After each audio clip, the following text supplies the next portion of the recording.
Hi Blossoms.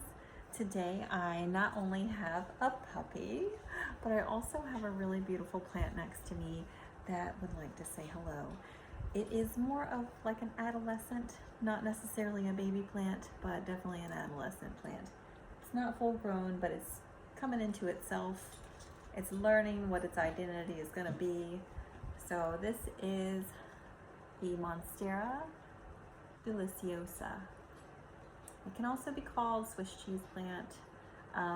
The reason for that is more about the fenestration. So I only have one leaf on this one because it is a teenager that has the fenestration. So it's when it actually has a circle or a little slit in the leaf itself. It's actually really cool. You can tell how old it is by how many fenestrations it has. Outside, I actually planted one of my older Monstera deliciosas, and it has multiple like fenestrations in the center, fenestrations out towards the ends. But of course I can't bring that one inside to show you today. So I am showing you this one. Here is another leaf that has another fenestration. You're gonna notice that as it gets older, it starts to release the leaf.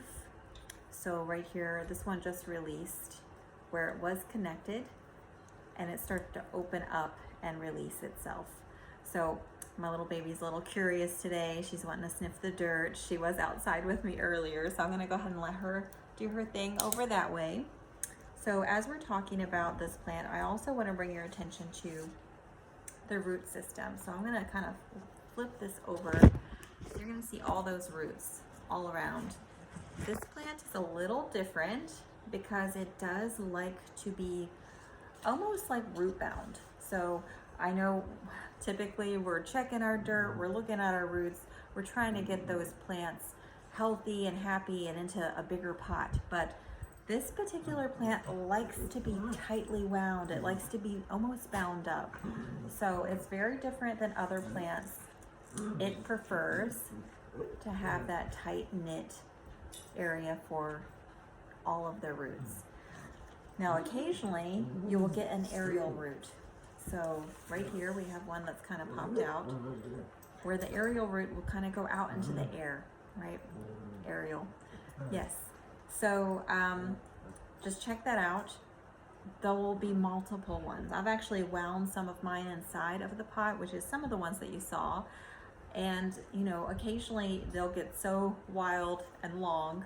You just, you know, if you like to tack yours up, or if you like to kind of control how it's growing or how it's looking, some people like to use like a moss pole or some kind of contraption to keep it all up together, so you just see leaves, leaves, leaves.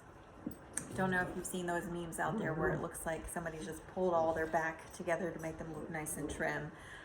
So anyway, the plants are a lot of fun. They're really beautiful. If you ever look up or Google like how big they can become, these are the kind of plants that can become invasive in their own countries, where they will climb walls. Okay, so they can get huge, they can climb trees. Like I said, they could be more invasive in some areas.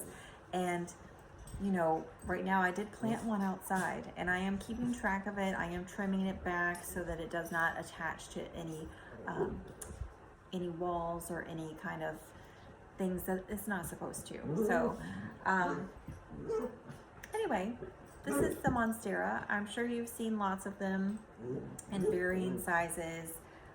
This part right here, I do want to show you this little part. You could actually cut this at this joint and start a whole new plant. So this particular Monstera was given to me by a friend, and I'm always grateful for pots and plants and whatever people want to give me. And it honestly only had 2 parts to the plant, and now it has 5. So it has continued to grow. I actually have it in an east-facing window. I water it once a week, but I don't like drench it. I give it a little bit of water, and I don't overdo it, but it does like to be watered. so you don't wait a long time before you do that. Right now the soil is dry, but I promise you I just watered it 4 days ago. So really right at this moment, because it's still summer, even though I'm wearing some fall, right? We're transitioning. Even though it is still summer and it's going into fall, sometimes they need a little extra help because it is a more drier time of the year as we're transitioning out from the humidity into that more cool, crisp air in the mornings. Some of these plants need a little extra help and a little extra moisture. So anyway, I hope you're having fun. I hope you are exploring and discovering new plants every day. And hopefully you found a couple that you like, or at least that you want to try. Please let me know, make a comment, make a post, whatever you want to do, and tell me what you're trying. All right, happy hunting.